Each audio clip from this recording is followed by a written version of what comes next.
안녕하세요. 다시 어서오세요. 네, 엄마 약사입니다. 오늘은 알레르기 비염에 대해서 말씀을 드리려고 합니다. 요즘처럼 계절이 이렇게 바뀌는 시기에는 알레르기 비염 환자들이 굉장히 많으세요. 저도 알레르기 비염 환자입니다.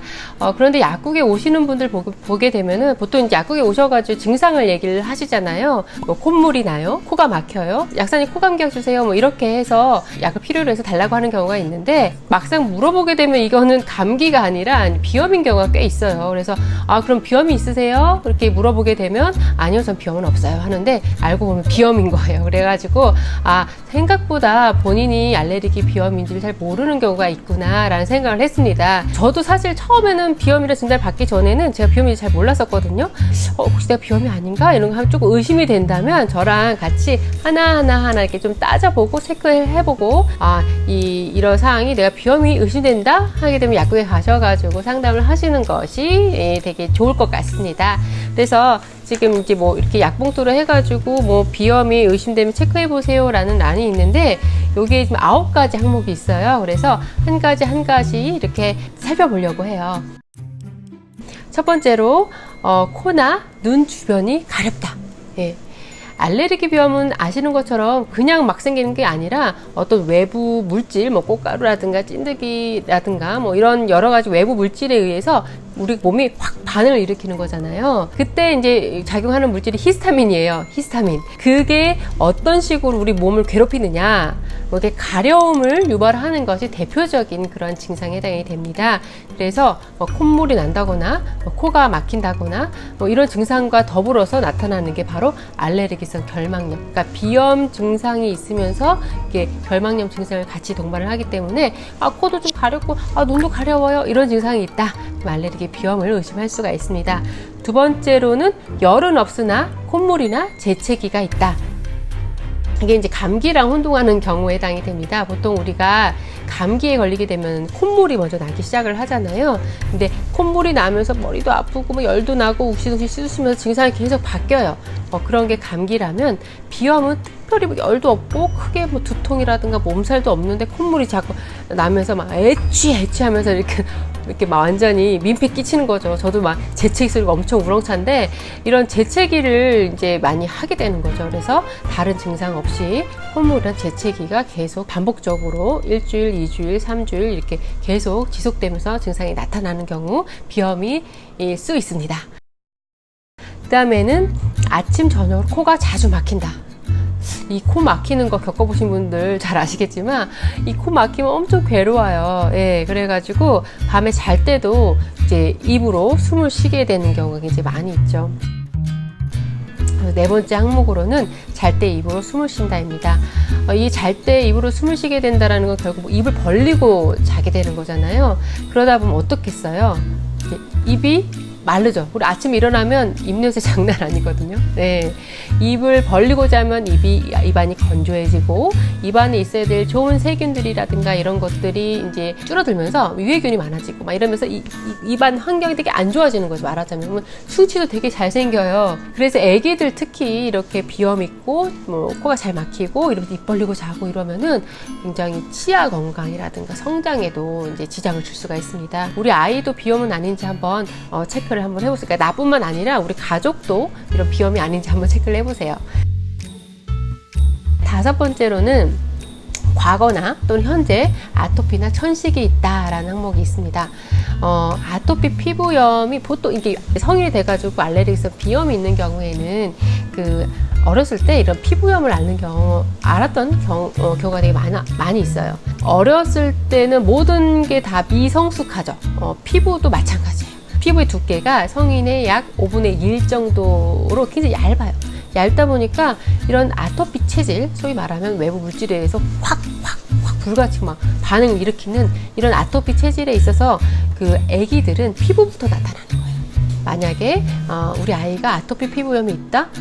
나중에 비염이 생길 수도 있겠네? 이렇게 생각할 수도 있고, 그리고 내가 아토피 피부염이 어렸을 때 있었는데 이거 그냥 단순히 코감기가 아니라 비염일 수도 있겠구나, 이렇게 생각하실 수가 있는 거죠. 그래서 아기였을 때 피부 쪽으로 아토피 이 반응이 있었다. 그랬을 경우에는 성인이 됐을 때 비염이나 천식이나 이런 증상들이 이렇게 나타나게 됩니다. 그래서 과거에 이러한 어떤 알레르기 관련된 질환이 있었던 경우에 알레르기 비염이라고 의심할 수가 있습니다. 또 눈 밑 다크서클이 심해진다. 네, 이게 저녁이 되는 요 타이밍이 되면은 다크서클이 생깁니다. 그죠? 저도 좀 다크서클 생긴 것 같은데, 이게 비염이 있게 되면은 눈 밑에 이 피부가 굉장히 얇잖아요. 네, 그 얇은 피부 밑에 있는 혈관 상태를 이제 보여주는 게 다크서클인데, 비염이 있을 경우에는 유난히 이 다크서클이 좀 진하게 심한 양상을 보입니다. 또 특히 아기들 같은 경우에는 이 비염인지 아닌지 표현을 본인이 아니기 때문에 표현을 잘 안 하다 보니까 엄마나 이제 보호자가 잘 모를 수도 있어요. 아이가 비염인 거를. 근데 아이들 특히 비염이 있는 아기들의 특징적인 게 코를 이렇게, 예, 저도 막 코가 이제 콧물이 나거나 이제 코가 불편하면은 코를 이렇게 올리는데 애들이 이렇게 코를 이렇게 올려요. 네, 그래가지고 이게 자주 이렇게 하는 모습을 볼 수가 있습니다. 그래서 눈 밑 다크서클이 있고 코를 이렇게 자꾸 올린다, 이런 모습을 보인다. 우리 아이 비염일 수도 있겠구나. 꼭 의심하셔야 됩니다. 이렇게 이제 코가 막히고 또 밤에 충분한 숙면도 못 취하고 하다 보니까 아이가 어떻겠어요?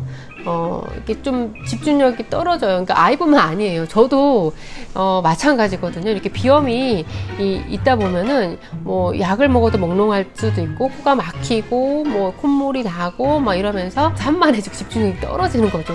정말 나이 들면서 집중력이 떨어지는 거 정말 고민인데 비염까지 있으니까 정말 힘들더라고요. 목 뒤로 콧물이 자꾸 넘어오는 거예요. 네, 그래서 이게 후비루라고 하는데, 감기 뭐 한 번도 안 알아본 분들은 거의 없을 거예요. 감기를 한 번이라도 앓은 분들은 이 느낌을 아실 거예요. 코가 뒤로 넘어가는 거예요. 네, 그래서 뭐 콧물 나고 기침도 나요 하는데, 대부분은 초기 감기에는 정말 이렇게 호흡기에서 오는 그런 기침보다는 이 후비루로 오는 그런 간질간질하면서 인후를 자극해서 오는 기침들이 많이 있죠. 그래서 비염은 코가 막히고 이렇게 분비물 자꾸 생기다 보니까 이게 뒤로 좀 넘어가면서 코가 뒤로 넘어가는 느낌을 가질 수 있습니다. 아까도 말한 것처럼 비염이 이렇게 만성적으로 있고 작고 증상이 있게 되면, 그리고 이제 잠도 잘 못 자고 그러면 이제 주의가 산만해지고 집중력이 떨어지는데 두통도 올 수가 있고, 머리가 무겁고 좀 인상 자체가 네? 밝지가 못한 거예요. 말하자면 비염이 있으면 다크서클 심하죠. 집중력 떨어지죠. 피곤하죠. 뭐 머리 아프죠. 뭐 이렇게 되면서 굉장히 소위 말해 까칠한, 이게 이제 알레르기라는 게 사실 까칠한 반응인 거잖아요. 남들은 뭐 아무렇지도 않은 그러한 작은 먼지라든가 또는 뭐 꽃가루라든가 이런 거에 나만 이렇게 막 이렇게 열을 내 가지고 반응을 보이는 게 바로 이 비염인데, 이 사람까지 까칠해지게 만듭니다.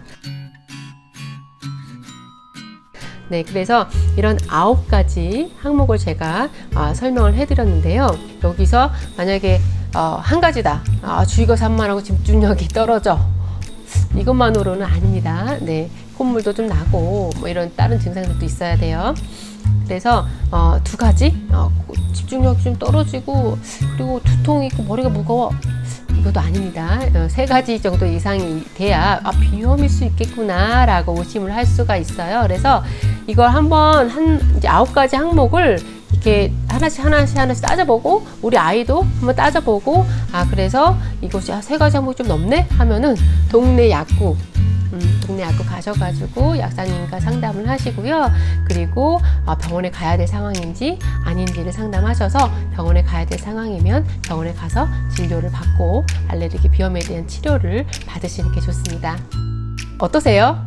생각보다 지나가는 감기인 줄 알았는데, 환절기마다 이런 감기 같은 거 많으니까 나는 감기인 줄 알았는데 이거 나 알레르기 비염 아니야? 라고 생각하시는 분들도 꽤 있을 거라고 생각이 듭니다.